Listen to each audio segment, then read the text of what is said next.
정치부심 시작하겠습니다. 반갑습니다. 반갑습니다. 반갑습니다. 대한민국 최고의 정치 쇼. 그렇습니다. 네, 그렇습니다. 네. 예. 그리고 특별히 할 말이 없으신가 봐요. 예, 최고의 예. 정치쇼 이후에. 아니, 예. 김용민의 정치쇼 이후로. 아니, 뭐 여론조사를 했는데 좀 대박이 났다면서요. 예.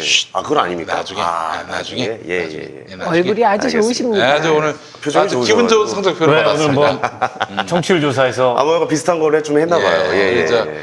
여러분들께 아주 활짝 웃는 모습으로 오늘 네네. 시작하게 됐습니다. 아이고, 여러분, 그러네요. 김용민 TV 정말 많이 보십니다. 예, 네, 여러분 김용민 그거 아셔야 TV. 돼요. 예, 예. 네, 그렇습니다. 자, 많이 또 웬만한 종편 시청률보다 훨씬 나아요. 그렇습니다. 아, 그런 거 같아요, 진짜. 네. 저 요즘 어제 부산 갔다 왔거든요. 네네. 부산 지역에서도 김용민 TV 잘 보고 있다고. 해외에서 예. 문자 왔습니다. 네. 아, 해외에도 그렇습니까? 카톡. 이야. 예. 아주 영향력이 점점 커지시고 계십니다. 그렇습니다. 네, 여러분. 4월 달에 뭐 좋은 소식 들려오나요? 베트남에 있는 친구가 한번 보고 연락했더라고요. 아이고. 이거 보고? 네. 베트남에서 이거 시청하는 거 한 20명 시청하는 것보다 지역구에서 한 명 봤다는 게 더 좋지 않습니까? 먹방 좀 적당히 하라고. 자, 그럴 수 없습니다. 오늘 예. 또 설을 앞두고 저희가 엄청난 게 또, 엄청난 또 예. 먹방을 준비를 했습니다. 그렇습니다. 진수성찬이 차려져 있습니다. 아유, 세상에. 아유. 네이차 오다의 유기농 한우 선물 세트. 유기농. 세상에 저희가 이제 한우를 다 광고합니다. 야, 이제 한우가 들어올 때가 그렇습니다. 됐어요. 예, 이 바로 예. 이제 이 우리 저 상품의 그렇죠. 퀄리티에서 벌써 이 프로그램의 매체력을 입증할 수가 있는 거예요. 차별성이 보이네요. 그렇습니다. 예, 예. 자, 네이처 오다는 3등급 한우로 유명합니다. 왜 네. 1등급이 아니라 3등급으로 유명하냐? 그러니까요. 일부러 3등급 한우를 키워서 음. 저지방 고단백의 건강한 한우를 제공하기 때문입니다. 1등급이면 마블링이 많아야 되는 모양이군요. 그 기름기가 많고. 그렇습니다. 예, 예, 예. 그러니까 건강을 위해서 저희는 3등급을 택했습니다. 아, 좋습니다. 예. 네. 예. 자, 네이처 오다는 안티 마블링을 지향합니다. 즉, 소를 억지로 가둬둔 채 항생제와 성장 호르몬제를 투여하는 등 억지로 마블링을 늘리는 방식을 반대합니다. 네. 마블링이 높다는 건 사실 병든 소일 확률이 높고요. 제가 그렇군요. 마블링이 많습니다. 저지. 병이 많아요. 달고 예. 살아요. 예. 종합병원입니다. 네, 예. 네, 네. 자, 그러나 이것도 마블링 같네요, 오늘 느낌이. 예. 그렇습니다. 네. 안 받아주네. 예. 아니, 너무 슬퍼서. 예. 아, 슬퍼서? 슬퍼서. 예, 예. 자, 마블링이 높다는 건 사실 병든 소일 확률이 높고 그걸 먹는 사람에게도 안 좋기 때문입니다. 네이처보다는 소의 스트레스를 최소화하고 야. 질병 예방과 건강 유지를 위한 가축 관리로 건강한 소를 키웁니다. 네네. 그래서 네이처보다는 대한민국 농림축산식품부로부터 2017년 친환경 6차 산업 우수상, 아이고, 2018년 대단하네요. 친환경 농업 발전 공로 표창 등을 수상했습니다. 해썹 인증은 기본이죠. 아, 요즘 이거 기본이에요. 그렇습니다. 예, 저희 이거 인증 못 받으면 저희 안 넣습니다. 그렇습니다. 네네네. 자, 명절 최고의 선물인 한우 선물 세트.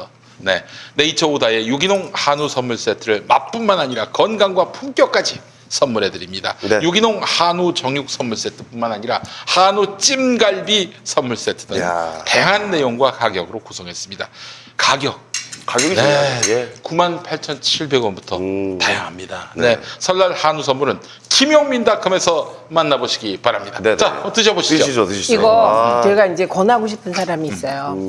우리가 흔히 닭 가슴살로 다이어트를 하잖아요. 네. 그렇죠. 이제 우리가 특히 명절이 되면 괴로운 분들 계세요. 예, 비혼이신 분들. 그럼 이제 친척들 만나면 언제 결혼하냐, 뭐 하냐 막 얘기하잖아요. 가기 싫죠, 진짜. 예, 그래서 예. 사실 가기 싫거나 살짝 갔다 오려고 하거나 맞아요. 그럴 때 집에서 이거 시켜서 드시면서 닭 가슴살 대용으로 써도 될 것 같습니다. 진짜 소확행이죠. 단백질이 예. 많아요. 너무 맛있네. 진짜 네, 맛있다. 기본적으로 맛있고. 너무 맛있어. 네. 솔직히 닭가슴살도 다이어트 하면 너무 괴로워요. 그렇습니다. 맞아요. 네. 근데 이거는 아주 좋습니다. 의원님 어떠세요? 또 우리. 이게 마블링이 많다는 게요. 동물성 사료를 먹으면 마블링이 많아져요. 그래서 미국산 쇠고기가 또 소고기 전문가시잖아요. 이제 등급이 네. 높은 거 있잖아요. 아, 그러네. 예. 그 아주 마블링이 꽃처럼 활짝 펴 있는데 그게 사실은 동물성 단백질로 만든 사료를 먹어서 그래요. 아, 그렇군요. 근데 이제 우리 한우 같은 경우에는 이 소 여물을 먹이잖아 전통적으로. 예. 그리고 지금 이제 사료를 먹이잖아요. 그러네요. 예. 그래서 상대적으로 보면 우리 한우가 미국산 소고기보다 마블링이 덜한 것 같고 옛날에는 미국산 소고기의 광우병이나 이런 문제점을 모를 때는 네. 그걸 굉장히 좋은 거라고 생각해요. 그렇지. 맞아요. 예. 근데 이제 좀 상식이 바뀐 거죠. 그렇습니다. 그리고 호주산 같은 경우에는 방목하는 것도 많아요. 근데 호주산도 약간 퍽퍽해 보이거든 상대적으로. 맛있어. 진짜 맞아요. 한우가 진짜 맛있네. 제값을 합니다. 자, 근데 이런 거는 네. 약간 이제 숙성해서 먹으면 더 맛있어요. 아, 그렇군요. 자, 소장님 어떠세요? 기름기 마블링이 적으면 처음 먹을 때 좀 덜 고소해요. 그러니까 아주 마블링이 좋은 막 툭불 등심 이런 거 먹으면 네. 입술에 기름이 번지르르 묻어서 그렇지. 좋은 기분이 들지만 네. 딱 그 점까지. 그 점까지는 막 너무 맛있는데 네. 그 이상 먹으면 느끼해서 질리거든요. 많이 못 근데 먹어요, 이거는 술을. 예. 그렇게 질리지도 않으면서 근데 이제 기름기가 많으면 원래 살이 촉촉하고 씹을 때 뻑뻑하지 않아서 그걸 네. 먹는데 이거는 기름기가 많이 없음에도 불구하고 전혀 뻑뻑하지 않고 이게 네. 부위가 지금 등심인가요? 등심인데 사실 등심 집에서 이렇게 얇게 해서 로스구이 하면 뻑뻑해서 못 먹기가 쉽상인데 그렇지. 이거 전혀 그렇지가 않네요. 그러네요, 진짜. 황인희 씨 어떠세요? 아니, 저는 이걸 엄청 좋아해요. 사실 저는 기름기가 있는 거를 저 소고기를 오히려 많이 안 먹습니다. 그러니까 소기름이 몸에 쌓인다고 그러더라고요. 그래서 나 소고기 기름기를 안 먹는데 이건 진짜 기름기고 단백질 덩어리네요. 예.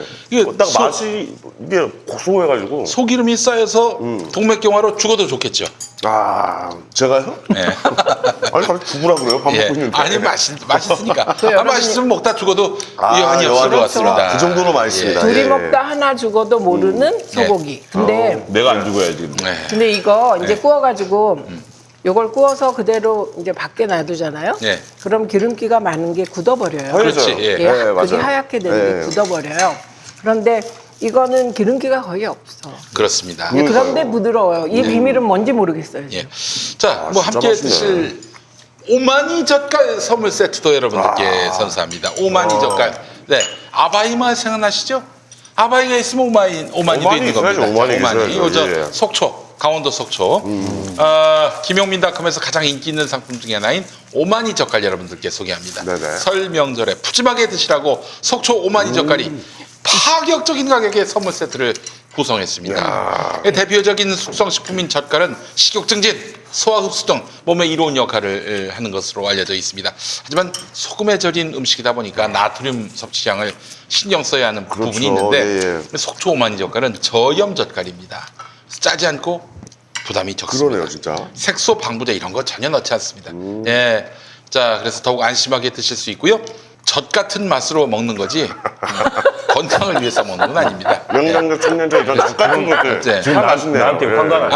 아닙니다. 그렇지 않습니다. 젓과 같은 맛으로 먹는 그렇죠, 겁니다. 그렇죠. 예. 자, 정말 저렴합니다. 350g들이 3병 세트는 2만 원대, 4병 세트는 3만 원대에 구입할 수 있고요. 워낙 저렴하다 보니까 선물용뿐만 아니라 비상 반찬용으로 집에 보관해 두시면 아, 이거 좋겠습니다. 있으면 밥 한 끼도 그냥 뭐 뚝딱이죠. 네, 가격 정보 이거 읽다가 틀릴 것 같습니다. 저 자막으로 지금 나오고 있습니다. 먹어보겠습니다. 이 먹어보겠습니다. 명태회가 특히 맛있네요. 명태회 명태 맛있어요. 진짜 명태 맛있네요. 네. 이 멍게젓도 있어요. 아, 이게 멍게인가요, 지금? 이거 멍게젓. 얼마나 귀한 건데. 열자마자 꺼내면 이 모양인 거죠? 야, 이거 하나 있으면은 뭐, 한 3달 그냥 뭐 아무것도 안 사고 이것만 먹어도 되겠다. 예. 두끼. 두끼로 끝냈어요. 하도 맛있어서. 네. 아, 이거 진짜 맛있네. 명태. 김성현 소장님, 네. 젓갈 어때 젓갈? 이게 일단 백명란은 색소가 안 들어있는 명란이네요. 네. 지난번에 먹었어요. 예, 첨가물도 아주 안 들어있고 그다음에 낙지젓 먹는데 낙지젓이 굉장히 달콤해요. 그리고 전반적으로 그렇게 크게 짜질 않네요. 그냥 뭐 물론 밥이랑 먹긴 해야 되지만 기존에 그 소채처럼 짠 젓갈하고는 달리 안 짜요. 예. 맛이 되게 살아있다라는 생각이 들고요. 그리고 이 명태젓도 아, 삭힌 홍어처럼 그 홍어 무침 같은 맛도 나면서 아주 맛있고요. 예. 저는 사실 이 멍게젓은 처음 먹어봤거든요. 저도 처음 멍게는 먹어봤지만 젓갈은 처음 먹어봤는데 입맛 없을 때 먹으면 입맛이 확 돌겠네 진짜. 그러니까요. 이게 어마어마한 조합이네 제대로 진짜. 삭혔네. 이게 지금 비빔 젓갈이에요. 이거는 이렇게 해가지고 밥을 비벼 먹는 거야. 이 명계젓을 저는 먹어봤는데 멍게젓이 문제가 뭐냐면 좀 놔두면 물이 나와요. 그렇지. 빨리 그런데 먹어야 돼. 지금 아니 얘는 뭔가 적절한 처치를 해서 물이 많이 안 나올 것 같아요. 그죠? 그게 그게 특징이죠. 기술이죠, 네. 그게. 그렇죠, 그렇죠. 그래서 그게 저 기술이에요. 새로운 방식으로 먹는 거예요. 횟속에 넣고 돌렸어요. 아, 그래요? 예? 아이, 농담이야. 그럴 수 있죠. 내 말을 믿네 아직도. 몇 번이나 더 해야. 자, 이렇게 믿어도 뭐라고, 고기 안 믿어도 안에다가 뭐라고, 뭐해. 고기에다가 멍게젓을 싸서 먹어보겠습니다. 오, 야, 진짜 맛있네요. 맛있습니다. 아, 저 오늘 밥을 안 먹었거든요. 야, 한국이 더 먹고 싶네. 나도 안 진짜. 먹고 왔어요. 야, 너무 저도 맛있어. 안 먹고 왔어요. 안 먹고 오길 너무 잘했네. 좋은 방송입니다. 이렇게 광고도 하면서 맛있는 것도 먹고 말이죠. 예. 시사도도 저희가 알려드리고. 네, 예. 그렇습니다. 예. 어떤 설 연휴 계획은 어떠세요? 의원님은 뭐 그냥 계속 네, 뭐 저는 이제 후보니까 네. 지역구 설 연휴 계시네요. 때 네. 어떻게 설 인사를 효과적으로 잘할까 이 고민만 하고 있고 이제 뭐 그래도 부모님 뵈러 잠깐 갔다 와야죠 차례인 대로 예. 잠깐 진짜 그 처갓집 잠깐 들려야 되고 능곡역이 그 지역구에 있나요? 네 행신역, 능곡역, 강매역 어우 그런 거 가서 큰 절 올리셔야겠네. 특히 이제 행신역 같은 경우에 KTX 출발역이기 그러네요. 때문에 네. 명절에는 특히 사람이 많죠. 그리고 오늘 아침에 그동안에 제가 중앙당 일 때문에 바빠가지고 선거운동을 본격적으로 못하다가 오늘 아침에 첫 출근 인사를 6시 20분부터 나갔는데 와, 그 새벽에도 출근하신 분들이 엄청 많아요. 그렇죠. 예. 근데 박원석 의원님 좋아하죠, 사람들이. 좋아하시는 분들도 있고 또 싫어하는 분들도 있어요, 노골적으로. 아, 대놓고. 왜냐면 태극기 부대는 어디에나 있거든. 근데 선거에 나온 후보는 유권자를 가리면 안 됩니다. 좋아하든 싫어하든 예? 웃으면서 손 내밀고 반갑게 인사드리고 예. 아니 거기서 한번 그렇게 한번 해보시고 그렇게 10번 예. 싫어하다가 언제 한 번쯤은 손 잡을 수도 있잖아요. 아유 저 사실 자한당입니다. 뭐 이렇게 하면은 뭐 그쪽에서도 그래요? 이렇게 나올 수도 있나요? 황희 씨 사실 예. 자한당이라고? 내가 사회 볼 때부터 알아봤어, 황교안. 아니 그 유권자분들 만나면 갑자기 태세를 바꿔서 나도 욕할 것 같구나 이러면 사실 자한당입니다. 그러면 예, 말도 안 되는 소리였네요. 예. 드리고 나서 생각해보니까. 이 말을 이렇게 해서 그렇지 네. 그 현장에서 이렇게 당하잖아요. 그럼 그치. 정말 의기소침해지지. 소심해지죠 사람. 예. 뿐만 아니라 우리 지역 같이 보수적인 데는 저 2016년에 별의별 일을 다 겪었다니까요. 앞에 대놓고 너는 돈 얼마 헤쳐먹었냐 이런 분들 계셨어요. 그래요? 그냥 앞에 대놓고 막 꾸지람하신 분도 계시겠네요. 네. 꾸지람이라는 멋진 말로는 표현이 안 돼. 이런 단어는 여기다 쓰는 게 아닌가요? 예. 유권자들이 고급스러운 단어를 씁니다. 유일하게 갑질할 수 있는 기간이야 선거운동 기간이. 그렇죠. 네. 유권자시니까 예. 어떻게 다 만족을 시키겠습니까? 사실 그러기엔 참 쉽지가 않아요. 예. 네. 뭐 많은 분들이 계시죠. 예. 근데 요즘은 4년 내 선거운동이에요. 맞습니다. 옛날에는 한 달 허리 굽히고 3년 11개월을 고개 빳빳이 들고 다니는 게 국회의원이다 그랬는데 요즘 안 요새는 4년 내 선거운동. 그렇지. 그리고 예전보다 예. 유권자들이 정치인들의 일거수일투족을 맞아요. 훨씬 더 날카롭게 지켜보고 있어요. 관심 많으시죠. 안 보는 것 예. 같아도. 그래서 예전처럼 뭐 선거 때만 좀 굽신굽신하다가 선거 끝나고 나서 고개 쳐들고 이러면은 또 금방 아웃이에요. 금방 소문나요. 다 기억하시죠 또. 예. 제가 집에 들어갈 때 이제 전철을 타고 들어갈 때가 있어요. 그런데 전철 안에서 제가 이제 뭘 열심히 보고 있었어요. 근데 그 보고 있었던 내용이 사실은 그때 지정 생존자 나보고 보라 그랬잖아요. SBS에서. 그거 보느라고. 그런데 그거를 보고 어떤 분이 너무 열심히 자료를 보신다고 그러다 눈 상한다고 그거를 저에게 얘기한 게 아니라 주변 사람들한테 얘기해서 소문이 난 거예요. 전철을 타고 다니는데 너무 열심히 자료를 보더라 이렇게. 지정생존자도 자료니까. 정치 자료죠. 그것도 그 근데 드라마, 진짜- 정치 드라마니까. 예. 진짜 재밌었어요. 이게 세상이 요즘 비밀이 없잖아요. 이 금방 압니다. 예, 그래요. 저희 방송하는 사람도 그래요. 보면은 앞에서 가식적으로 이렇게 하는 거 결국에 뒤에서 못된 짓 하고 이러면 결국에 다 소문이 나더라고요. 예, 요즘 SNS 이런 게 또 발달이 잘 돼 있어가지고 예, 우리가 또 잘 알고 있어야 될 것 같습니다. 예. 이거 밤이 너무 맛있네. 예. 선거 때는 흡연도 조심해서 해야 되고. 그렇죠. 가닥 안 피는 게 좋고. 침을 뱉는다 그러면 이런 거 나중에 다 들켜요. 뭐 예를 들어서 뭐 싸움이 붙을 것 같다. 저쪽에서 걸어온다. 네. 피해야지. 피해야죠. 그건 뭐 괜히 같이. 저 싸운 말 적도 섞어. 있어요. 진짜? 같이. 저는 왜 싸웠냐면 저한테 문재인 대표가 빨갱이라는 거예요. 네, 갑자기. 그러면서 뭐 그때 얘기 뭐 많았잖아요. 금괴가 어떻고 막. 그래갖고 저한테 같이 해 먹었냐고. 예. 그래갖고 제가 얼마나 좋으신 분인데 그런 말을 하냐면 막 그 얘기를 하다가 저도 모르게 막 울은 거예요. 눈물이 주르륵. 우셨어? 엄청 울고 다녔어요. 한 달은. 울면 지는 건데. 아니 그런데 소문이 쫙 난 거야. 좀 순수한 것 같다. 운다. 오히려 야. 이상한 일이 벌어지는 거예요. 그게. 그러네요. 그래갖고 그러다가 이제 그 사람을 또 만나잖아. 나를 울린 사람은. 그럼 이제 그때 또 안녕하세요. 그리고 인사를 해요. 그러면 이제 그 다음에 소문이 어떻게 나냐면 성격이 너무 좋더라. 아 근데 진짜 이 유권자분들을 이런 현장에서 만나면 참 재는 일이 많은 것 같아요. 저도 얼마 전에 이석현 그 의원님 거기 출판 기념회 제가 사회를 봤었거든요. 토크 콘서트를. 근데 거기 가서 이제 사회를 보는데 어떤 분이 오셨어. 아 여기 왜 오셨어요? 이러는 거예요 저한테. 그래서 네. 아니 뭐 저 뭐 이렇게 사회 보러 왔습니다. 했더니 황교안 거기 갔다 오지 않았어요? 황교안 토크 콘서트 오고 여기 이석현 의원이 토크 콘서트도 오네요. 아 이거 참 재밌는 분이라고 가시더라고 그래가지고 아 그런 의도는 아니었고요. 예, 이렇게 설명을 드렸더니 허허허 이렇게 웃으면서 뭐 그런 의도지 뭐 황교안한테도 가고 유석청한테도 가고. 예, 아유 되게 제가 재밌었습니다. 정치를 하려다가 네. 이제 그만둔 이유가 선거 때 그 이제 뭐 선거 운동 없이 혼자서 명함 들고 이제 돌아다녔었어요. 교회 이제 새벽 예배.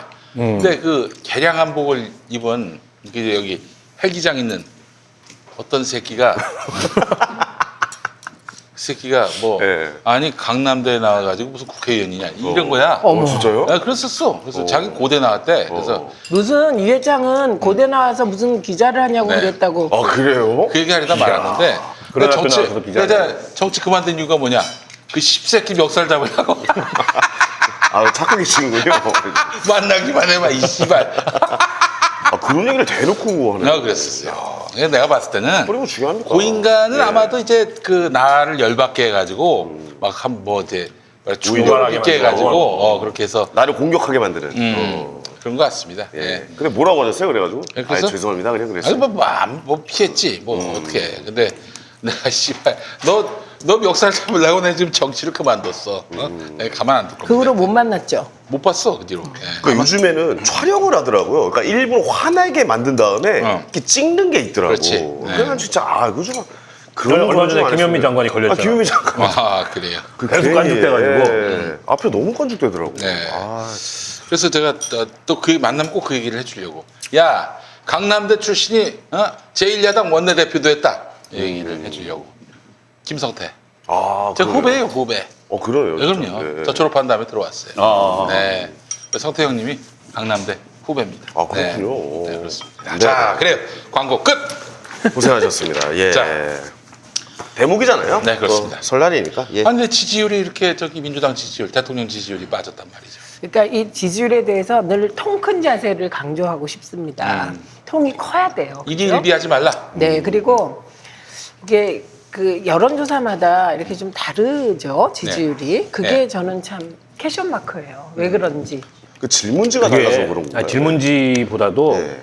여론조사 방식이 ARS냐 아니면은 이제 대면 전화 면접 조사냐에 따라 다른데요. ARS는 이렇게 계속 사람하고 대화하는 게 아니고 기계를 들으면서 기다려야 되잖아요. 질문이 7개든 10개든. 이거는 상대적으로 내가 이 여론조사에 답을 하겠다는 의지가 높은 사람들, 그러니까 정치에 관여도가 높은 사람들이 답을 많이 해요. 고관여층. 네. 그에 반해서 사람하고 이게 전화 면접은 상대적으로 그게 낮은 사람들도 이제 답변을 해요. 왜냐하면 상대방이 유도를 하니까. 그런 차이가 있어가지고 이 대표적으로 여론조사 이 수치의 차이가 나는 게 조사 방식에 따라서 네네. 차이가 나는 거고 또 이게 이제 문항이 어떻게 구성이 되느냐, 시기가 언제이냐 네네. 이런 거에 따라서 좀 다를 수 있기 때문에 여론조사는 수치보다 추이를 보는 게 더 정확한 판단일 것 같고요. 네. 지금 총선 나오는 그 총선 여론조사는 지금으로 이제 총선 결과를 가늠하기는 어려워요. 그래서 한 2월 말, 3월 초 지금보다 훨씬 더 선거 분위기나 이런 것들이 잡히고 구도가 잡혔을 때 그때 여론조사가 중요하고 지금은 뭐 약간 전초전 성격이라고 보면 되고요. 네네. 그리고 지금도 여론조사마다 조금 들쑥날쑥한 데다가 또 주마다 또 다르고 그렇기 때문에 너무 그거에 이렇게 예민할 필요가 없을 것 같아요. 연연하지 말자. 저는 일단 보면 그 돈을 더 들여서 1000명의 고정 패널을 만들어 놓고 이 사람들한테 지난주엔 지지했는데 이번 주에는 지지하지 않으면 왜 그런지를 물어서까지 결과가 나오는 거면 모르겠을 때 지금에 하고 있는 여론조사는 언론사와 여론조사 기관이 본인들의 아젠다가 있는 거예요. 그래서 이게 스포츠 중계하듯이 오늘 2% 떨어졌습니다. 근데 2% 떨어진 것에서 이유를 찾아낸다는 건 불가능하거든요. 이런 게 보통 오차 범위가 2, 3%인데 그 여기서 이유를 찾아내는 건 그냥 말 그대로 말하기 좋아하는 사람들이 말을 만들어내는 거지 실제 이유가 그거인지는 알 수가 없는 거예요. 그래서 저는 뭐 지지율이 몇 % 빠지고 안 빠지고는 사실 정치를 하고 있는 전문가들은 들여다보고 고민할 필요가 있지만 큰 추세선상에서 문제가 없으면 그냥 놔둬도 된다고 생각하고요. 그다음에 제가 뭐 이제 뭐 예를 들어서 안철수에 대해서 안철수가 셀 거라고 얘기하거나 다 이런 것들이 우리가 제일 조심해야 된다는 의미에서 얘기하는 것이 정말 안철수가 세서 큰일 날 거라고 생각해서 말씀드리는 건 아닌데 요 결과 같은 경우는 2016년 1월 1주차에 새누리당 지지율이 40%였고요. 박근혜 대통령의 국정운영 지지율이 40%였어요. 예. 그랬는데 그해 선거 새누리당이 대참패했죠. 그렇죠. 예, 2016년. 그렇기 때문에 지금 그 올해 총선 결과가 어떨 것이다 예측하는 것은 사실 되게 어려운 일이고 민주당이 잘 나온다고 샴페인을 터뜨릴 때도 아니고 어디까지나 지금부터 끝까지 긴장하고 좀 겸손한 마음으로 지켜봐야 할 것이고 지지자분들도 좀 그런 마음 같이 가지셨으면 좋겠고 이제 이런 생각이 듭니다. 검찰 인사 때문에 그 여론이 돌아선 거 아닌가 이렇게 염려하는 분들도 있더라고요. 그러니까 그런 거는 검찰 인사가 불만인 사람들이 그런 얘기를 하는 거죠. 이래서 떨어졌다는데 떨어진 이유를 찾으려면 100만 가지는 넘거든요. 근데 그럼에도 불구하고 네. 이제 조심해야 될 지점들은 분명히 있는 거죠. 그러니까 아까 박원석 의원이 얘기했듯이 2말 3초 정도 가봐야 윤곽이 잡히고 그리고 본격적인 선거운동이 시작되는 게 3월 31일이에요. 네네. 그러니까 2주거든요. 네네. 국회의원 선거는. 그러니까 그때 이제 마지막 여론조사 발표하고 그 뒤로 못하게 되잖아요. 그럼 이제 그 사이에도 출렁거려요. 이 지지율은. 근데 거기에 영향을 미치는 몇 가지 요인은 분명히 있습니다. 아까 2016년 1월에 박근혜 대통령 지지율이 40%, 자유한국당이 그때 41%, 2% 이 정도 됐던 것 같아요. 그런데 그게 그럼 왜 그렇게 빠져서 애초에 180석 얻는다고 난리치던 네네. 새누리당이 그때 118인가? 네, 예, 그렇죠. 그 정도 얻었어요. 그러니까 민주당하고의 그 격차가 크지 않았어요. 예, 그런데 참패죠. 왜 참패냐면 180석을 기준으로 내세웠기 때문에 참패인 거예요. 그렇죠. 예. 네. 그럼 참패 원인을 우리가 다 안다는 거죠. 그렇죠. 그러니까 지금부터는 뭐를 보냐면 총선을 앞두고 저 정당이 과연 안정적인 리더십이 발휘되냐, 네네. 분열하냐 안 하냐. 그다음에 두 번째는 어떤 방식으로 공천을 해나가냐, 공천 파동이 일어나냐 안 일어나냐 이런 거를 보고 있는 거예요. 결정적으로 새누리당 참패 요인은 저는 옥새 들고 나르샤 상황이라고 그렇죠. 생각합니다. 그러면 그 왜 옥새 들고 날랐냐? 박근혜가 총선에 개입하니까 그랬던 거거든요. 네. 진박 결정적으로 검증, 예. 유영아 변호사 송파에 공천하려다가 옥새 들고 나르사해서 자유한국당이 송파에 후보를 못 내서 최명길 의원이 당선된 거거든요. 원래 송파 그 지역은 그래요. 굉장히 맞아요. 어려운 지역이에요. 그러네. 예. 그러니까 민주당은 그러면 봤을 때 그런 위험 요인이 없냐 이런 걸 이제 먼저 선제적으로 살피는 게 필요하죠. 네네네. 그런 요인이 있죠, 몇 개. 아 그런 요인이 있습니까? 지금 약간 분열이 혹시라도 아니, 아니 지금 아니. 여권은 없지 않나요? 아니 분열 요인이 아니라 공천에 있어서는 그 어떤 하나의 잘못이 큰 나비 효과를 불러일으키는 뭐 거죠. 말 한마디 잘못하는 걸로도 큰일 나는 경우가 있고 선거 때마다는 무슨 일이 생길지 모르기 때문에 근데 하여튼 민주당이 그렇게 하지도 않고 있지만 뭐 이번 선거에는 과반이 넘을 거느니 뭐니 이런 식의 그 우리를 내세운 얘기를 안 하고 있는 것이 사실 맞는 거고 지금은 실제로도 알 수 없는 상황인 거고 지난 연말에 자유한국당 야당 심판 여론이 더 높았다고 해서 그 여론이 선거 때까지 반영된다라는 보장도 절대 없습니다. 물론 선거는 제가 잘하는 것보다 남이 못하는 게 더 도움이 되긴 하는데 예, 어떻게 될지 모르는 상황이기 때문에 지금은 좀 지켜봐야 될 시기죠. 네. 일단 뭐 이 선거판에 이번 총선의 구도에 영향을 미칠 몇 가지 변수들이 있잖아요. 네네. 일단 보수통합이 네네네. 있고 여야 막론하고 공천이 있고 그렇죠. 어떤 성격의 유권자들에게 어떤 임팩트로 다가가는 이런 공천을 하느냐 이런 게 있을 거고 이슈가 있을 겁니다. 네. 선거의 이슈가 뭘로 잡히느냐. 네. 크게 보면은 뭐 이게 이제 여당 심판이냐 야당 심판이냐 이런 이제 구도성 이슈가 있겠지만 네네. 그거 말고도 선거의 쟁점으로 떠오르는 이슈가 있을 수도 있어요. 예를 들어서 뭐 부동산 문제라든지 그렇죠. 뭐 과거에 이제 예를 들자면 무상급식 같은 게 네. 2010년도 지방선거인가요? 선거를 갈라버렸잖아요. 그게 전국적으로. 네네.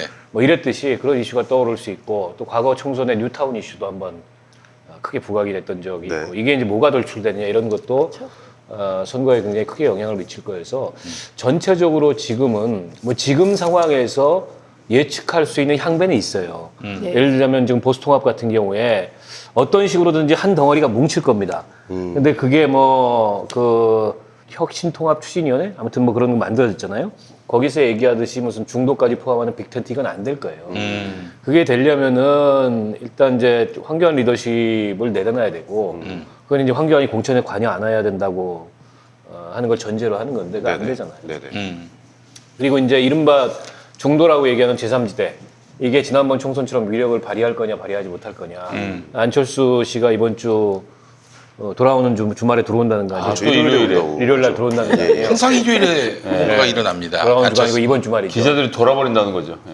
그래서 쉬어야 되는데 쉬지도 못하겠네. 예. 들어왔을 때 이 첫 일성이 뭘까? 공항에서 이게 굉장히 궁금해요. 아, 실망입니다. 아니 뭐 기본적으로 예상되는 바는 있어요. 뭡니까? 그냥 반정치 저 심리나 반정치 정서를 깔고서 하는 얘기지. 그래서 다 이제 기득권 뭐 이런 정치고 본인은 새 정치고 얘기할 텐데. 근데 아니, 이 근데 공항에서 지금까지 일성이 굉장히 중요한 게 몇 번을 우려 먹어요. 공항에서 일성 잘못해가지고 망한 사람들 많아요. 대표적으로 반기문 같은 사람이 그냥 승용차 타고 갔으면 될 걸. 괜히 전철 타고 공항철도 타고 오다가 난리 망했잖아요. 났죠. 예. 안철수 두고 봐야 돼요. 그래서 이런 등등이 이제 총선 구도에 영향을 미칠 여러 가지 변수들인데 일단 최민희 의원님도 말씀하셨지만 유권자들이 보기에 누가 오만하냐 그리고 누가 좀 겸허하게 민심을 받들고 원론적인 얘기일 수 있겠지만 혁신의 면모를 보이느냐 이게 사실은 결과를 놓고 보면 여전히 대한민국 그 유권자들의 그 흐름이라는 거는 그런 걸 통해서 크게는 움직이는 것 같아요. 그러니까 이 아까 옥새 들고 나르샤도 결국에는 당시에 새누리당의 오만함이 부른 결과예요. 그렇죠. 예. 그에 반해서 그 당시 민주당이 고전할 거다라는 예상 속에 선전했던 이유는 김종인이라는 상대 진영에 있던 사람을 들여와서 네네. 공천에 전권을 주고 당시에 이제 문재인 대표가 이선으로 출신한 물러섰잖아요. 거죠. 예. 근데 이제 김종인 공천이 얼마나 성공적이었냐 여부를 별개로 문재인 그 당시에 이제 당 대표가 당시 야당 내에 확고부동한 대선 주자였음에도 불구하고 자기 욕심이나 이런 것들을 내려놓고 뒤로 물러선 요 포인트가 유권자들한테 어필했던 거죠. 이런 것처럼 지금 이제 뭐 민주당도 마찬가지고 자유한국도 마찬가지고 상대적으로 뭐 작은 정당들은 이제 언론에 그런 면모들이 좀 들부각이 돼서 이제 다른 요소들이 필요하겠지만은 그게 크게 보면 유권자들의 이 마음을 결정하는데 굉장히 큰 영향을 미칠 거예요. 근데 이런 면이 있어요. 그러니까 저는 지금 민주당의 최대 위기 요인은 언론이라고 생각합니다. 언론. 왜냐하면 네. 언론이 우리가 여러 가지 사태 때 다 지켜본 거지만 민주당은 1의 실수를 하면 100으로 키우고 있는 상황이고요. 반대로 황교안 대표 주변은 사실은 민주당을 감시하고 보도하듯이 언론이 했으면 황교안 대표 벌써 비대위 가야 되는 거예요. 보통은 이런 상황이 되면 벌써 비대위입니다. 왜냐하면 그 공수처 맡겠다고 목숨 걸겠다고 한 게 한두 번이 아니잖아요. 그러니까 전략 실패로 다 진 거예요. 그런데 저렇게 버티는 건 전 언론의 보호 속에서 버티고 있는 거라고 봐서 그 정말 감사한 일이죠. 예, 위기 요인 하나가 이제 전략 아닌가요? 언론이라고 그냥 봅니다. 두고 있는 것도, 예, 언론인데 지금 보시면 이해찬 대표, 정세균 총리, 그리고 노영민 실장, 그리고 대통령께서 신년 기자회견에서 계속 협치를 얘기합니다. 네. 그럼 그 협치가 지금 우리 정치 구도에선 당키나 한 말입니까? 불가능하잖아요. 왜 협치를 얘기하냐? 선제적으로 의제를 던지고 있는 거예요. 왜 던져? 연동형 비례대표제로 어쨌든 다당제로 갑니다, 지금. 네. 이렇게 가건 저렇게 가건 다당제로 가게 돼 있어요. 그러면 이게 내각제 하에 다당제라면 연립정부를 구성한다든지 다른 이 수가 있는데 지금은 우리는 대통령제 하에 제한적 연동형이잖아요. 네. 그렇기 때문에 되게 제한적인 거예요. 그럼 이때 소위 서구식의 연동형 비례대표제의 연립정부처럼 가려면 조건은 딱 하나예요. 현 집권 세력이 지분을 내놓는 수밖에 없어요. 그래서 내각을 야당 출신으로 구성해 보겠다든지 좀 더 적극적으로 하겠다는 말을 하면서 이제 21대 국회의 미래를 생각하면서 의제를 선점해 가는 거죠. 근데 제가 이거 언론 보도를 이렇게 쭉 보거든요. 이거를 읽는 기자가 한 명도 없어요.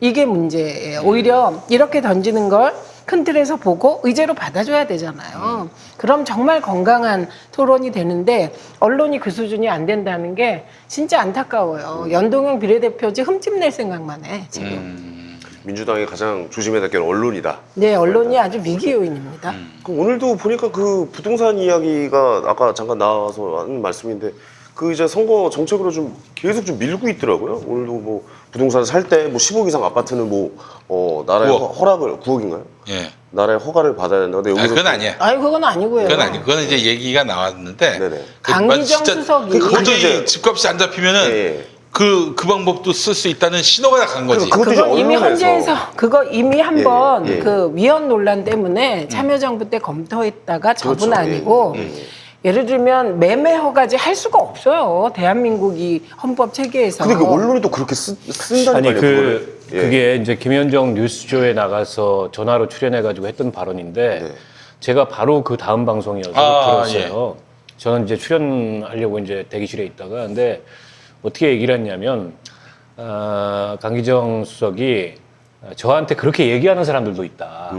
그렇지. 물론 이제 청와대 수석이기 때문에 그런 화법을 썼어도 일정한 의도를 갖고 한 거 아니냐 이렇게 이제 볼 수 있는데 근데 이미 한번 검토했다가 그 안 된다는 거 알고 내려놓은 거기 때문에 이게 이제 청와대 정책 라인에서 어떤 복선을 가지고서 그걸 띄워본 건 아닌 것 같고 다소는 좀 돌출적인 발언이 나온 거고 그건 이제 불가능합니다. 그렇죠. 예. 거래 허가제라는 거는 아무리 뭐 투기가 급등하는 지역이라고 하더라도 다른 억제 수단을 써야지.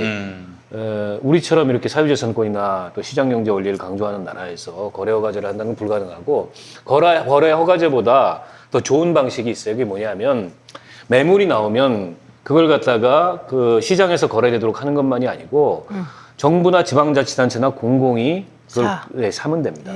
그리고 싼 값에 임대하고. 나라에서. 네. 이게 이제 이 공공 매수를 하는 건데요. 박원순 시장이 얘기했죠. 그렇게 하면 이제 임대주택을 늘려갈 수가 있어요. 네. 그래서 이게 되기 위해서는 관건은 뭐냐면 시장에서 가격이 떨어져야 됩니다. 시장에서 가격을 떨어뜨리려면은 지금은 어쨌든 강력한 투기 억제책을 선제적으로 쓰는 수밖에 없고 정의당에서도 그래서 엊그저께 부동산 대책을 발표했지만 특히 일가구 다주택자에 대해서 종합부동산세 중과세는 저는 지금 즉시 취해야 될 정책이라고 보고요. 중과세 정도가 0몇 % 높으면 중과세가 아니에요. 그러니까 1주택에 비해서 2배, 네. 뭐 3주택이면 3배. 네. 이렇게 가야 투기할 엄두를 못 내고 지금 갭 투자가 어떤 형태로까지 일어나냐면은 서울에서는 이미 집값이 많이 올라가지고 갭 투자하기가 쉽지가 않아요. 그러니까 서울 인근에 예를 들면 집값이 싼 저희 동네 같은데 이런 데 와가지고 쇼핑을 해요. 그것도 대형 평수가 아니고 한 20평 내외짜리를 전세 끼고 그러면은 5천에서 1억 사이에 사는 겁니다. 그래가지고 10채, 20채를 사요. 그랬다가 오르면 파는 거예요. 네네. 이게 이제 갭 투자거든. 그렇죠. 근데 이 갭 투자가 비단 수도권만이 아니고 전국적으로 지금 이게 확산이 되고 있어요. 근데 이런 사람들이 이런 걸 못하게 하려면 종합부동산세를 다주택에 대해서 중과세를 하면은 아까 말씀하신 그렇게 해서 시장에서 가격이 떨어져야 이게 이제 매물이 나오고 맞아요. 매물이 나오면은 그걸 이제 정부나 지방자치단체가 매수해서 지금 집 없는 사람이 여전히 40%가 넘어요 국민에. 그래서 이런 매입임대 주택을 네. 저렴한 가격에 내놓으면 서민들 주거 안정이라는 측면에서 도움이 되는 방식이죠. 네. 강기정 예. 수석이 네. 그 라디오 인터뷰 하고 나서 오늘 시사자키에 노영민 실장이 또 출연했어요. 그러네. 예, 예. 그래서 노영민 실장이 이렇게 말하더라고요. 강기정 수석이 그 인터뷰를 하고 이렇게 왔대요. 아침에 회의에. 그래서 사고 쳤네 그랬대요. 그러니까 사고 친 거라고 받아들이는 수준의 그렇네요. 얘기이고 예. 그다음에 예. 아주 강력한 그 부동산 투기 억제책이 필요한 거 아니냐라는 얘기였다. 그리고 근데 이거 이제 더 이게 이상 얘기하면 안 되죠. 기본적으로 최민희 의원도 말씀하셨지만은 언론이 그러니까 그런 식으로 집권 몰아가잖아요. 세력을 예. 존나게 싫어해요. 그러니까 그 팩텍스트가 뭐 그것만 올라온 게 아니라 다 올라왔잖아요. 맥락을 보면 이게 그냥 하는 말이고 지나가는 말인 줄 알 텐데 제목을 또 다 그렇게 고분만 떼가지고 예. 이렇게 해서 보도해도 뒤탈이 없게끔 그러나 굉장히 악의성을 담아서 이렇게 보도하는 거 아닙니까 지금? 그 최민희 의원이 말씀했던 언론을 조심해야 된다는 말을 그래서 한번 다시 상기시키기 위해서 그 이야기를 잠깐 꺼내봤어요. 오늘도 그 이야기를 거의 사람들이 느끼기에는 부동산을 나라에서 허가를 받아야 된다고? 이게 무슨 소리야? 라고 하는 사람들이 꽤 있더라고요. 예. 근데 이제 확실한 거는 더 이상 집값이 오르지 않는다라는 신호를 그렇죠. 시장에서 받아들이면, 시장에서 그것이 상식이 된다면은 집값 안정은 올 거라고 생각이 돼요. 총선에서 부동산 문제가 굉장히 좀 핫하지 않을까요? 이번 총선에서. 지금 그동안의 자유한국당이 사실은 문재인 대통령 흔들기에 다양한 버라이어티 쇼를 해온 거 아닙니까? 예. 그런데 집권 세력이 가장 힘든 건 이게 지금 3년 차가 지나고 치러지는 선거잖아요. 4년 차예요. 네네. 그러면 이제 주로 정권 심판론이 나오는 핵심은 경제고 민생입니다. 그래서 이 부분은 물론 문재인 정부로 인하여 사람들이 어렵다는 말을 하는 건 아니에요. 과거로부터 누적돼 온 거지만 현재의 경제가 어렵다고 느끼는 책임은 집권 세력이 지는 거거든요. 그리고 그중에 핵심이 부동산이 있는 거라 이 부동산과 관련해서는 정말 특단의 대응책이 필요할 거다. 그렇게 그러니까 이제 과거 정부 때부터 누적된 문제죠. 부동산 문제가 갑자기 생긴 문제가 아니에요. 특히 이명박 박근혜 정부 때는 경기부양 수단으로 부동산을 썼습니다. 빚내서 집사라 정책이 대표적이고, 그래서 시중의 유동성을 엄청나게 늘렸어요. 1200조까지 지금 가계대출이 확 늘어났기 때문에 거기에 이제 근원적인 책임이 있고, 투기 억제책을 쓰려면 찔끔찔끔 대책 내지는 사후 약방문식 대책을 쓰면은 절대 투기 못 잡습니다. 왜냐하면 내성이 생겨요, 투기 세력이. 그리고 그 규제책의 빈틈을 계속 파고들면서 이미 이제 대한민국의 특히 서울과 강남과 이 서울을 중심으로 한 부동산 시장은 정상적인 시장 논리가 작동하는 시장이 아니에요. 투기 시장화돼 있습니다. 네. 이 투기 시장화돼 있는 시장을 정상화시키려면은 정말 이 투기 세력들의 의지를 그냥 꺾어버릴 수 있는 그런 선제적인 대책이 필요한 거고, 제가 지금 이제 문정부 들어서서 18번 대책을 내놨는데 유감스러운 점은 그거예요. 초장에 네. 이 종부세 인상 대책을 안 쓰고 처음에 그 9.13 대책 동의, 나왔을 동의. 때 그 대책을 못 썼어요. 네. 왜냐하면은 그건 이제 관료들이 계속 얘기했겠죠. 네. 그러면은 뭐 너무 어쩌고 세다. 저쩌고 하면서. 네네. 근데 그때 썼어야 됩니다. 아예 그래서 초반부터, 예. 이 정부에서는 투기는 좀 꿈꾸기 어렵다라는 시그널을 강력하게 줬어야 되는데 거기서 첫 단추를 잘못 꼈어요. 그 뒤로 나온 후속 대책들이 계속 어떻게 보면 사후 약방문이 됐고 집값이 안 떨어지잖아요. 그렇죠. 이게 지금 이 무슨 통계 자료나 이런 걸 보면은 서울 같은 경우에 평균 가격이 한 60, 70% 올랐습니다. 반 이상 올랐어요. 예. 그런 면에서 봤을 때 저는 지금이라도 정부가 얼마 전에 이제 강한 대책을, 역대 나왔던 가장 강한 대책을 내놨는데, 이 대책에 대해서도 지금 시장에서는 과연 저걸로 집값 잡을 수 있을까라는 부정적인 전망, 혹은 투기 세력의 기대 섞인 그런 전망, 이런 것들이 있기 때문에 향후에 추가적인 대책을 내놓는다면 정말 강력한 대책을 내놔서 이 투기 세력의 의지를 꺾어야 된다. 그래서 저희가 엊그저께 공약 발표한 것 중에 그 얘기를 하나 했습니다. 정의당 공약. 국회의원, 예. 그다음에 장차관, 시도 교육감, 광역자치단체장, 1급 이상의 공직자는 1가구 1주택 이상 소유하지 못하게 하자. 근데 이걸 가지고 뭐 위헌 시비를 거는데 절대 위헌이 아닙니다. 왜냐하면 우리 공직자윤리법에 보면 퇴직 후 취업 제한 제도가 있어요. 이것도 처음에 직업 선택의 자유를 침해한다 그래가지고 말이 많았어요. 근데 결국에는 그거 합헌적으로 다 수용이 3년이에요. 됐거든요. 마찬가지예요, 이것도. 일정 기간 내에 있는 거 처분하도록 하고, 그거 안 할 사람들은 그 고위공직에 안 오르면 됩니다. 때문에 저는 이거 뭐 전혀 위헌이 아니라고 보고요. 이게 왜 중요하냐면은 이렇게 부동산 대책이 현 정부 들어서마저도 찔끔찔끔 대책으로 갈 수밖에 없는 건 정책 결정자들의 다수가 네. 강남에 집을 갖고 있거나 다주택자들이에요. 그 조사한 거 보면은 뭐 정부 고위공직자들 중에 강남에 집 갖고 있는 사람 많고요. 국회의원도 뭐 70명 이상이 강남에 집을 갖고 있고 2주택, 3주택 소유한 사람들이 많습니다. 이 사람들이 정책을 결정하면 당연히 정책 그렇게 갈 수밖에 없죠. 그래서 정책 결정에 이런 다주택을 가진 공직자들이 관여하지 못하도록 하고, 혹은 그런 고위공직자들이 부동산 가격 상승으로 인한 이 불로소득의 어떤 이 기대이익을 못 누리도록 하는 이런 강력한 제도가 굉장히 중요하다.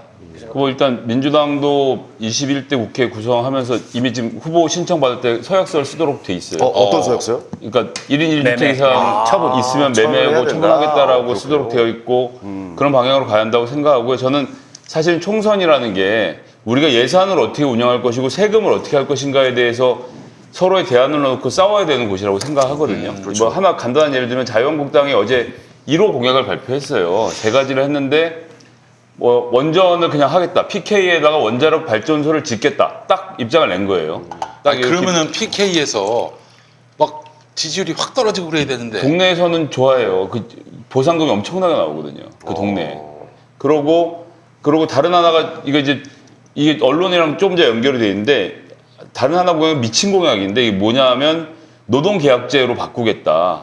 그러니까 이제 이게 작년 7월에 나경원 원내대표가 이 정당 대표 연설하면서 했던 얘기인데, 그러니까 자유계약을 하는 겁니다. 근로기준법을 없애버리고 뭐 최저임금이고 나발이고 뭐 다 없고 회사하고 사측하고 노동자가 합의해서 계약서만 쓰면 어떤 형태로도 그 계약을 할 수 있도록 바꾸는 거예요. 뭐 주 52시간이고 뭐고 나발이고 전혀 없이. 그렇죠. 주 200시간 일하고 대신 내가 너 1시간에 월급 7,000원씩 줄게. 그럼 배고픈 사람은 해야 되거든요. 그러니까 국가가 갖고 있는 안전망을 완전히 제거하는데 이걸 이제 뭐 말은 뭐 좋게 써서 뭐 4차 산업혁명 시대에 맞춰서 뭐 여러 가지 새로운 일자리들 어쩌고 떠드는데 결론은 회사랑 노동자랑 둘이 사인만 하면 계약서를 아무렇게나 쓰게 해주겠다 법을 지금 만들겠다라고 아주 담대한 얘기를 했거든요. 이게 사실 정상적인 기자라면 이거 가지고 자유한국당을 박살내도 모자란 일인데 그렇게 하고 있는데 그렇다면 지금 이제 말씀하신 세금 문제도 저는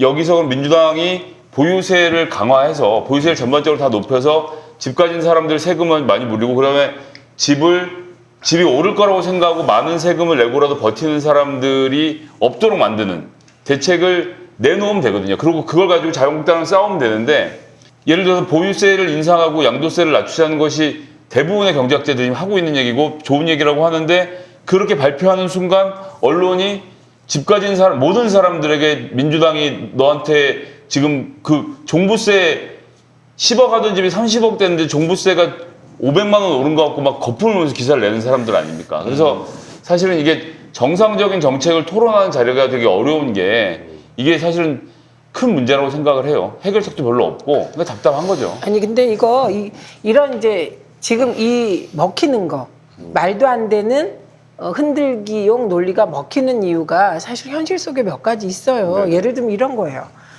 어떤 사람은 1주택을 갖고 있는데 20억이에요. 네. 어떤 사람은 5주택을 가지고 있는데 10억이에요.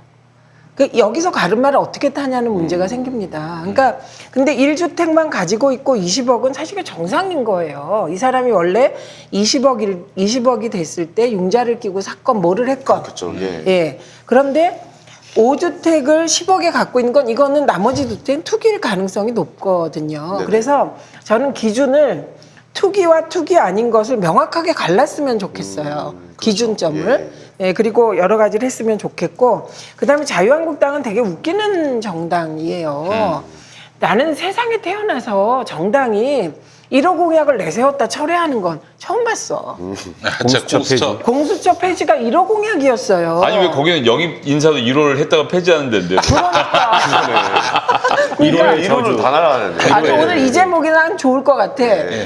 박찬 1호 영입 인재도 폐지, 1호 공약도 폐기한 정당이 자유한국당인데 그러네요. 예. 저는 이걸 이렇게 생각을 해봐요. 민주당이 만약에 이렇게 했으면 난리 났죠. 아이고. 언론이 뭐 난리 났을 닷새 거예요. 동안에 뭐 24시간 예, 그냥 계속 이 얘기만 팔. 하고 종편에서 토론하고.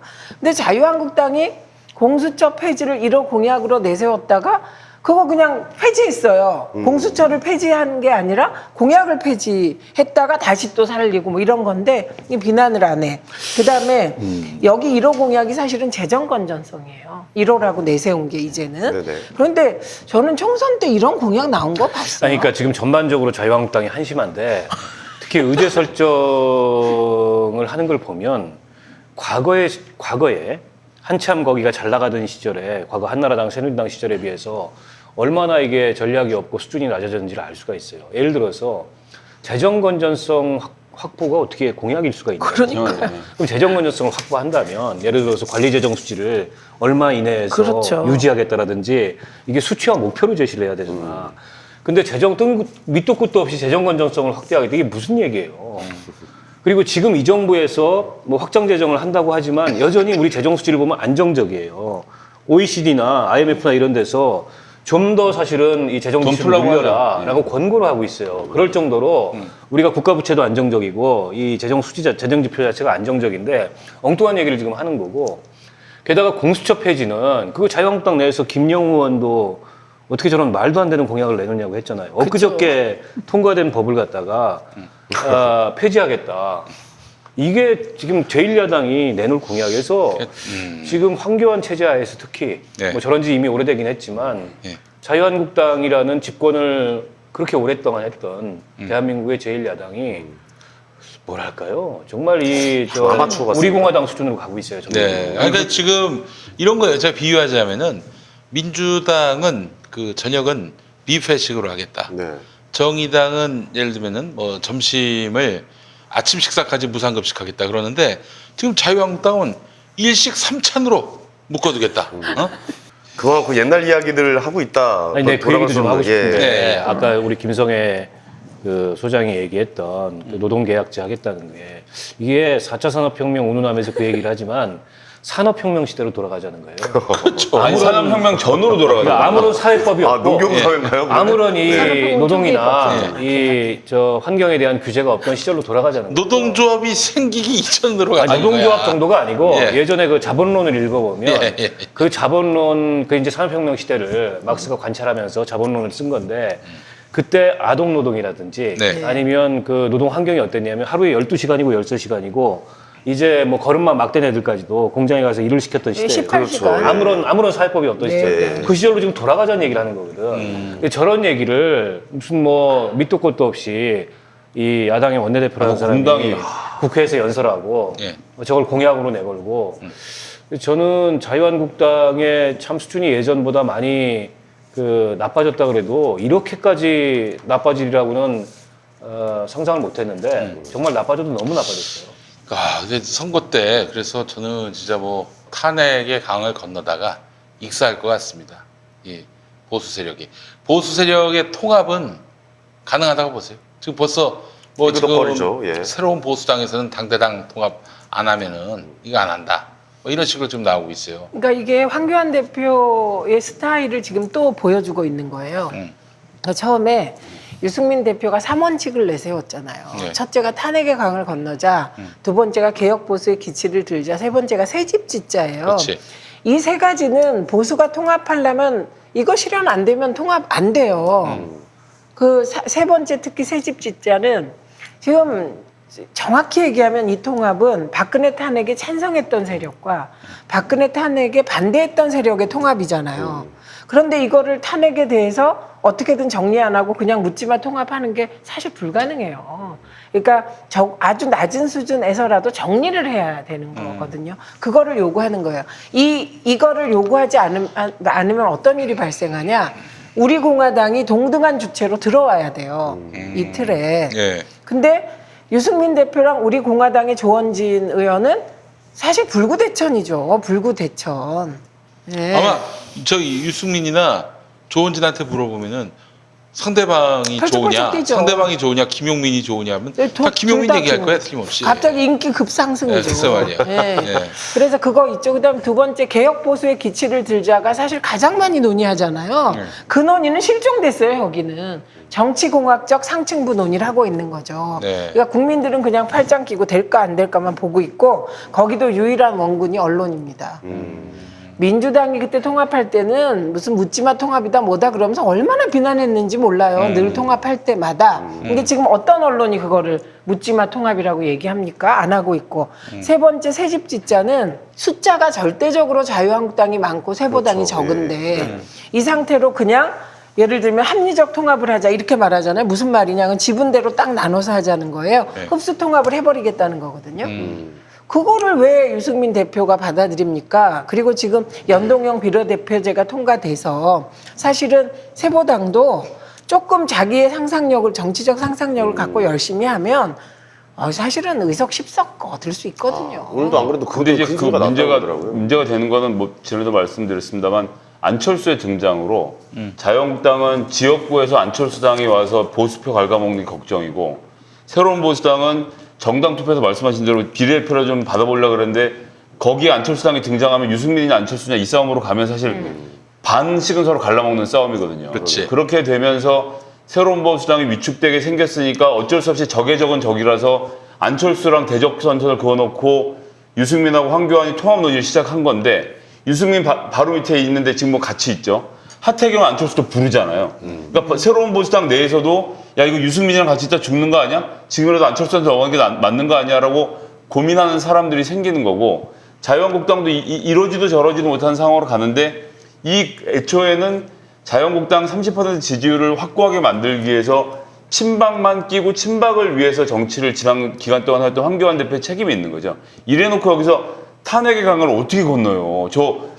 그 수많은 지금 자유한국당을 놓고 보면 30%의 당원들과 국회의원들이 박근혜 탄핵이 잘못됐다라고 생각하고 불법이라고 생각을 하는데 이 사람들한테 탄핵을 묻고 지나가자는 게 이게 말이나 될 얘기입니까? 그래서 저는 통합 논의가 말처럼 쉽지 않다. 이제 이게 딱 유일하게 가능한 거는 안철수 대표가 진짜 어마어마한 위력을 가지고 등장을 해서 야 이거 우리 다 같이 망하겠다라는 공멸감이 드는 그런 위기감이 드는 상황이 아니면 안 될 거라고 보는데 그게 공항 가서 제대로 하겠어요? 그러니까 보세요. 이게 어느 산으로 갈지 모르겠어요, 사실. 저는 지금도 보수에서 가장 큰 지분을 가진 사람이 누구냐라고 묻는다면 박근혜라고 답하겠습니다. 아직도요. 예. 이게 지금 자유한국당의 최대 딜레마예요. 네네네. 예, 왜냐하면 지금도 아마 그 보수 쪽에 30%에게 물어보면 누가 보수의 히어로냐? 그러면 황교안, 뭐 유승민 쭉 놓으면 전 박근혜 찍을 거라고 생각해요. 예, 그래서 이게 되게 역설적으로 지금 박근혜가 지분이 가장 많기 때문에 보수 통합이 난항에 부딪히는 그런 딜레마에 빠져 있죠. 네. 홍준표 그 전 대표가 수도권 험지 출마 뭐 해야 된다 이런 황교안 대표의 얘기에도 불구하고 밀양 창녕 뭐 등등에서 출마하겠다고 선언을 했잖아요. 물론 이제 저게 자유한국당 내부 시각으로 보면 굉장히 염치 없는 일일 수 있어요. 그 사람도 당 말아먹은 사람이잖아. 지방선거 참패하고. 참패했죠. 예. 근데 이 황교안 체제가 갖고 있는 취약성이나 약점을 정확히 알고 있어요. 홍준표는. 거기도 이제 본인이 완장 차면은 개판 치는 사람이지만 훈수두는 잘하잖아요. 옆에서 지켜볼 때는 또 기가 막히게 판을 보는 사람이에요. 그 양반이 완장만 차면 이제 문제가 있는데 그래서 이 황교안 체제로는 결코 자유한국당의 이번 총선에서 그 승리는커녕 참패를 면하기 어렵고 그리고 저 체제가 오래 못 갈 거라는 것도 알고 그래서 뭐 컷오프니 나오니 뭐 저 얘기가 나오지만 개의치 않고 가는 겁니다. 그래서 아까 우리 최민희 의원님 말씀대로 가장 큰 지분이 여전히 박근혜한테 있다는 거 맞고 그리고 인기로 따지면은 저는 홍준표가 못지 않다고 생각해요. 그리고 이거 보세요. 홍준표 게다가 우리가 아무리 새정치라고 얘기하고 국회를 욕하고 뭐를 해도 국회에는 저는 아마 앞으로 100년 이상 안 바뀔 하나의 아주 진짜 절대 불변의 진리가 있다고 생각해요. 뭡니까? 그거 뭐냐면 네. 국회는 국회의원과 아닌 것으로 나뉜다. 그거예요. 그러니까 지금 홍준표 전략은 저는 밀양 창녕에 만약에 그 공천 안 하잖아요. 무소속 출마할 거라고 생각합니다. 그래도 이긴다는 계산이 서 있어요. 예, 그 무조건 무소속 국회의원이 출마하면 되자. 될 거라고 봐요. 아, 그러니까 모든 게다가 나이가 지금 그 예를 들면 20살이 아니잖아요. 30이 아니고 이분도 나이 연식이 꽤 되신 분이잖아요. 그러니까 이 무조건 국회에 들어가는 전략 몇 분 계시죠. 홍준표 대표라든지 박지원 의원이라든지 그런 전략 속에 있으신 거고 이제 보세요. 황교안이 만약에 종로에 출마했다. 그럼 저는 뭐 100% 진다고 봐요. 황교안, 이낙연 예. 하면 이낙연 총리가 될 거라고 봐요. 거기는. 예, 그런데 그렇게 되면 황교안은 원내가 되고 홍준표가 원내가 되잖아요. 네. 그럼 경천동지 되는 거예요. 그래서 너무나 현실 정치를 잘 아는 사람인 거예요. 그러니까 이제 특히 이 홍준표 같은 경우는 어쨌든 다음번 대권 도전하려면 본인 지지세를 구축해야 되는데 PK에다 진지를 짓겠다는 거거든요. 황교안 극구를 못 보겠다는 거고 그래서 뭐 컷오프를 하든 뭐라든 날리겠다고 하는 건데 이 모든 사달의 근원이 뭡니까? 수도권 험지 출마를 황교안이 얘기한 것 때문에 그런 거예요. 근데 황교안이 왜 수도권 험지 출마를 얘기했습니까? 지금 다시 돌이켜보면 그때 전 의원이 공수처법 통과시킨 것에 대해서 책임을 진다고 사표를 다 원내대표한테 제출을 하고 막 했는데 원내대표한테만 제출하고 국회의장은 안 갖다 줘. 야 이거 뭐냐? 니네 뭐 하는 거냐고 밖에서 뭐라고 욕을 싫은 소리를 하면서 그때 싫은 소리를 뭘 했냐면 야 이래 우리 총선 진다. 황교안 네가 저기 출마 포기 선언을 해라. 네가 불출마 선언해서 지금 이 문제를 매듭짓고 넘어가야 된다라고 하니까 황교안에 쭉 보니까 자기 싫은 소리 하는 걸 정말 못 견뎌요. 그러니까 다 그렇게 한 발 더 나가는 거야. 그러면 불출마 선언을 하라고 하면 얘는 사표를 가서 국회의장한테 던지고 모른 척을 했었어야 되는데 그렇게 안 하고 불출마 선언을 하라는 얘기니까 빠직해갖고 나가서 수도권 험지 출마 얘기를 한 거예요. 연설 때 갑자기 그럼 수도권 얘기했죠. 험지 출마를 하면 되잖아. 그것도 하면 돼. 사실 뭐 종로 말씀하신 대로 아예 안 되는 건 아니라고 봐요. 종로를 지금까지 자유한국당 이제는 민주정의당부터 시작해서 민주자유당까지 쭉 가보면요. 우리가 이긴 게 노무현 대통령이 보궐을 한 번 이기고 정세균 의장이 2번 이긴 거 말고는 종로에서 이겨본 적이 없어요. 그러니까 아, 그러네. 그러니까 원래 부수적인 곳이죠 원래. 그때 던졌으면 모르는데 박진이 그래놓고는 됐고 이명박이 됐고 뭐 그랬잖아요. 이명박, 박진, 뭐 옛날 이종찬 뭐 이렇게 있는데 그래놓고는 황교안이 당직자들한테 뭐라 그래요? 종로를 제외한 험지를 찾아봐라. 당선 가능한 곳으로.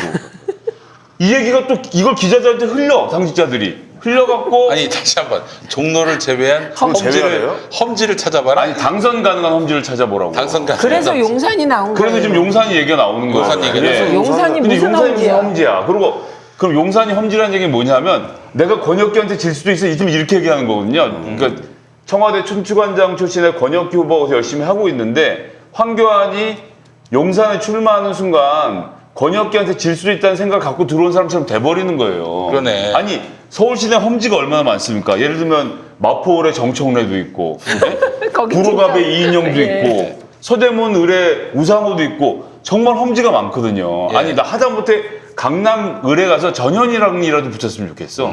거기 그러니까 지역구가 없어질 수도 있고. 그런데 이제 험지, 그래서 제가 다시 말씀드리지만 본인이 험지에 출마하겠다고 하고는 아무 험지도 못 간 채 돌아다니다가 말 흘려갖고 당선 가능한 험지나 찾고 있는 꼴을 만들어 버리니 홍준표가 너 하는 꼴아지 웃기니까 난 그냥 여기서 나갈 거라고 하는데 그러고 나서 오늘 황교안 대표가 뭐라 그럽니까? 중진들은 험지에 나가셔야 되는데 이러면 어떡하냐고. 그러니까 본인부터 하라 그래, 본인부터. 난 저렇게 하고 있는데 무슨 리더십이 있으나 싶어요, 진짜. 황교안은 아직 안 정했네. 이게 저 이제 본인이. 이런 예. 거예요. 우리가 무슨 일을 할 때도 그 사람의 말 아무리 해봐야 소용없는 조건이 있어요. 저는 황교안이 나가면 종로지 다른 데 못 나갈 거라고 봐. 다른 데 나가는 순간 피하는 아니, 거잖아요. 당선 가능한 험지를 찾고 있다, 이거 진짜로. 근데 그렇게 찾아서 나가면 그건 이제 정치의 문법 있잖아요. 네. 다 깨버리고 그냥 저건 피하는 우리가 거죠. 예. 이게 정치라면서 또 하나 우리가 맨날 듣는 말이 뭐냐면 선당후사예요. 선당후사. 네. 지금 선당후사를 안 한다는 얘기를 하고 있는 건데 사람들은 다 선당후사를 말을 해요. 그런데 최소한 선당후사를 말해놓고 안 지켜도 되는 사람이 있고 안 지키면 이 사람은 정치 생명이 끝나는 자리가 있어. 그게 당대표야. 그러니까 지금 확실히 짬밥이 중요하긴 하네요. 지금 본인을 못 읽어요. 예, 그러니까 뭐 지금 너무 대책도 없고 책사도 없고 게다가 그 얘기 제가 좀 전에 못했는데 비례대표가 결국 영입 2번을 했는데 영입 2번 1호가 다 기독교인이었었던 거예요. 책사가 있어. 이 전도서면서 그걸 모르시나. 아, 그분. 계시를 받는 거야, 계시. 아 주님께. 누군가를 통해서. 아 하나님께. 아 할렐루야. 예. 그 요새 당선 정광훈 가능한 험지로 가라. 뭐 이런 아, 계시. 그런 계시가 있었다. 예, 그 말이 되네요. 아니, 이 전도사가 2명이나 있는데. 어머 이게- 너무 좋다. 황교안 당선 가능한 험지로 가라. 와. 아주 이분들이 보니까 이게 정말 신심이 약해. 그래. 영빨이 이렇게 좀 딱 떨어져요. 영빨이. 이렇게 그냥 딱 나와요. 당선 가능한 험지는 이게 문맥상 어떻게 이해를 해야 되는 건지 진짜 모르겠네. 그런데 당선 자유한국당은 가능한 그런 험지. 문맥상 앞뒤가 안 맞는 얘기 많이 했어요. 나경원 진짜 대표 앞뒤가 때문에. 하나도 안 맞네요. 예. 지금 이제 황교안한테 자기 지역구라고 그러는 사람이 많아요. 여기가 당선 가능한 험지다. 맞아요. 그래요? 예, 예. 제가 출마하는데도 당선 가능한 험지니까 오십시오. 아 고양시. 아 그리고 심상정 대표하고 붙는 수도 있죠. 아, 땡큐지, 우리 입장에서. 아 그래요? 땡큐지.